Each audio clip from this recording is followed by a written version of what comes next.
Je vous présente aujourd'hui notre 429e journal de bord. Jean-Marie Le Pen, bonjour. Bonjour. Alors, le retrait soudain des troupes russes du sol syrien fait jaser. Alors que Vladimir Poutine avait annoncé en septembre dernier qu'il n'engageait ses troupes que pour 6 mois, quelle est votre analyse tandis que se déroule à Genève des pourparlers entre les divers protagonistes concernés par le conflit? Je pense que les Russes ne se retirent pas du théâtre d'opération, mais ils font un geste diplomatique. Je pense peut-être pour favoriser les négociations qui ont été engagées pour parler de paix, si on peut parler de cela, en Syrie. Tout se passe comme si les grandes puissances étaient sur la réserve, comme s'ils avaient les unes et les autres la crainte d'un déclenchement d'hostilité plus vaste et peut-être générale. Aussi bien la Chine que la Russie, les États-Unis, tout le monde est un petit peu sur le reculoir. Attendons. Alors, les résultats des élections régionales allemandes ont donné un souffle à l'AfD, le parti nationaliste allemand, avec des résultats oscillant de 12 à 24%. Sa présidente, Frauke Prêtre, est comparée par ses adversaires à Marine Le Pen. Pensez-vous que cette hausse de résultats soit liée directement à la récente invasion migratoire qu'a subie le pays? Certainement. Enfin, qui lui a été imposée, pardon. Certainement, c'est un révélateur. Il est étonnant qu'il n'y ait pas de parti national ni en Allemagne, ni en Espagne, ni au Portugal. Et cela, c'est très regrettable. Il y avait les républicaneurs qui avaient, je le rappelle, atteint jusqu'à 10%. Et la disparition du mouvement national se fait sentir dans ce grand pays. Et il est évident que l'irruption massive de migrants poussée par la demande de Madame Merkel a eu des conséquences politiques immédiates, et la chance voulue qu'il y ait des élections dans 3 régions allemandes et puisse permettre en effet la montée en puissance du mouvement national. Alors, le président de la République, François Hollande, va prononcer un discours le 19 mars prochain à propos des accords d'Évian. Qu'en pensez-vous, Président? Je trouve que c'est un scandale. Il est scandaleux. Je crois que c'est le premier président de la République qui donne en quelque sorte un cachet officiel de salut à cette date du 19 mars 1962 qui marqua théoriquement la fin des hostilités. Hélas, on sait bien que celles-ci continuèrent, et en particulier par le massacre à la fois des Européens, mais aussi des dizaines de milliers, peut-être plus de 100 000 harkis ont été comme ça assassinés, et ce qui restera une tache sur le drapeau français et sur l'armée française, c'est que celle-ci est restée l'arme au pied, à assister sans réagir à ces crimes dont nos compatriotes français et musulmans étaient les victimes. Je rappelle aussi que le 26 mars, un régiment français a tiré sur la foule de manifestants pacifiques rue de l'Isly et tué plus de 60 personnes, sans compter le nombre des blessés. C'est un épisode douloureux qu'il n'y a pas d'intérêt et pour lequel il faudrait avoir une certaine pudeur pour oublier les fautes qui ont été commises, si toutefois elles sont pardonnables. Retour en France, le référendum local quant à Notre-Dame-des-Landes ne concernera que les habitants de Loire-Atlantique, alors que le projet sera financé par toute la région. Est-ce juste selon vous et logique? Non, pas du tout. Je pense que comme si cet aéroport a un intérêt régional, et je crois que c'est le cas, oui, eh bien toute la région et tous les départements qui sont intéressés doivent être consultés, la population doit être consultée. C'est une de ces aberrations dont notre gouvernement est hélas prodigue. D'autre part, les élus du Conseil régional du Nord-Pas-de-Calais, Picardie, rebaptisent leur région les Hauts-de-France. Trouvez-vous cela sérieux? Ça me rappelle les hauts de Hurlevent, Oui. ce qui n'est pas très consolant. Mais les habitants seront quoi? Des Haussiers, des Hautains, des Hautus, je ne sais pas. Cette volonté de transformer les paysages et les régions françaises me paraît en elle-même aberrante. Et comment oublier ce que sont dans l'histoire de France la Picardie et le Pas-de-Calais, le Nord. Il fallait peut-être faire un effort d'imagination plus prolongé, donner peut-être la parole à un certain nombre de spécialistes de la langue pour essayer de trouver quelque chose de plus harmonieux. Les hauts, ce qui ferait que la Provence serait le bas de France. Oui, voilà. Il n'y a plus de bas de laine, alors il y a des bas de France. Merci pour cette réponse. Alors que la réforme du travail semble gelée, Manuel Valls promet une hausse des salaires aux fonctionnaires. Ce gouvernement vous semble-t-il encore diriger le pays?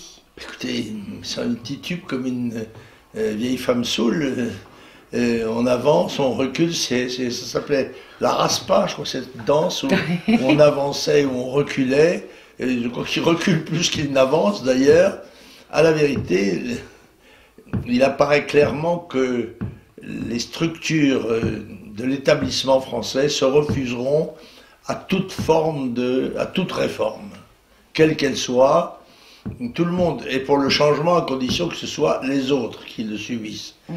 Et dans le domaine social, il faudrait du courage, et notre gouvernement n'en a pas, surtout que nous entrons dans une période électorale où nous allons sans doute être beaucoup plus gavés de promesses que de réalisations. Alors à Paris, ce sont les habitants du 16e arrondissement qui s'insurgent contre l'installation d'un nouveau Sangatte, va-t-on dire, entre Auteuil et Passy, à l'orée du bois de Boulogne. Venant de Madame Hidalgo, ne pensez-vous pas que ce soit de la provocation?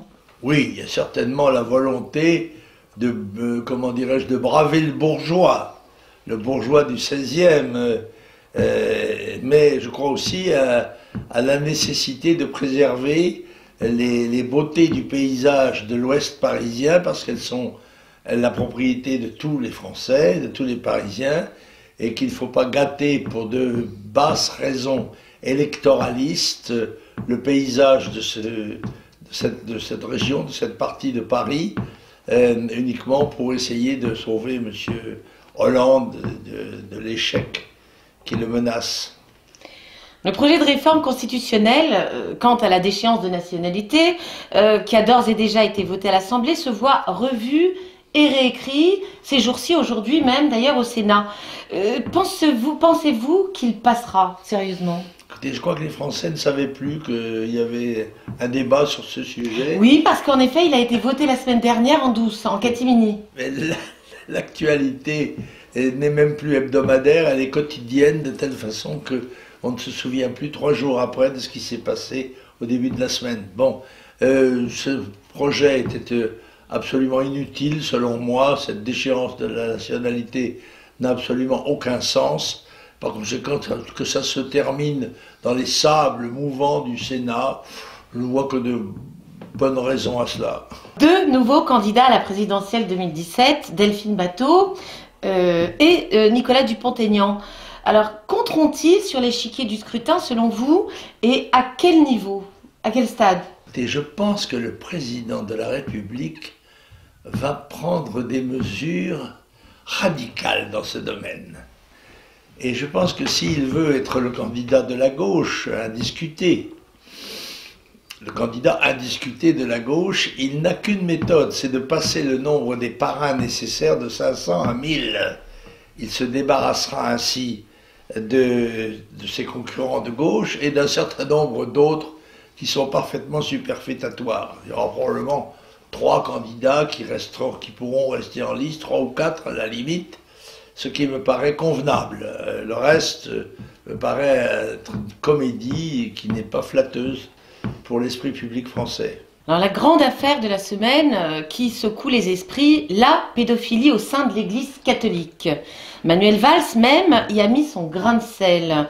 L'Église seule est-elle concernée selon vous? Et ne trouvez-vous pas que Monseigneur Barbarin subisse un véritable matraquage médiatico-politique.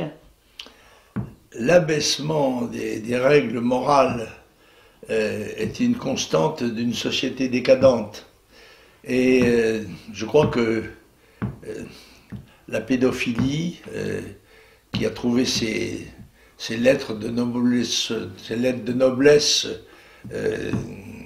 interdites, mais tout de même dans l'exaltation de l'homosexualité,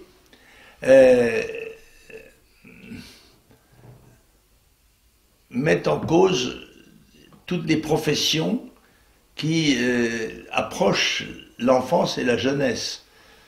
Madame Najat Vallaud-Belkacem. Oui, c'est ça.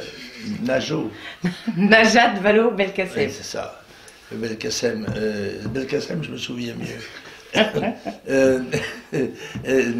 A rappelé qu'il y a une trentaine de professeurs ou de surveillants. Oui, 27 exactement. 27, c'est ça, qui ont été sanctionnés pour des faits identiques. Il est certes extrêmement condamnable que ce soit des prêtres qui se sont laissés aller à de tels errements, mais ils sont des hommes aussi, des êtres humains capables de toutes les fautes.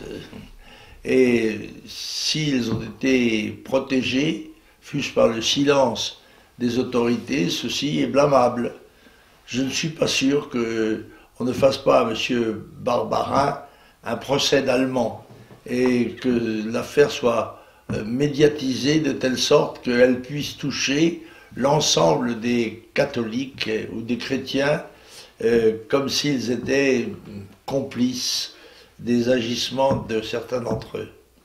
Je vous remercie pour cette réponse. Alors, qu'en est-il de vos lectures, Président, cette semaine? Écoutez, j'ai lu un livre que je n'ai pas là sous la main, qui est l'année 40 de Michel Junot, feu Michel Junot, qui fut un de nos collègues et de nos amis, et qui a écrit ce livre il y a quelques années déjà, mais je dois dire que j'ai eu un certain plaisir à m'y replonger, parce qu'il est à la fois très bien écrit, et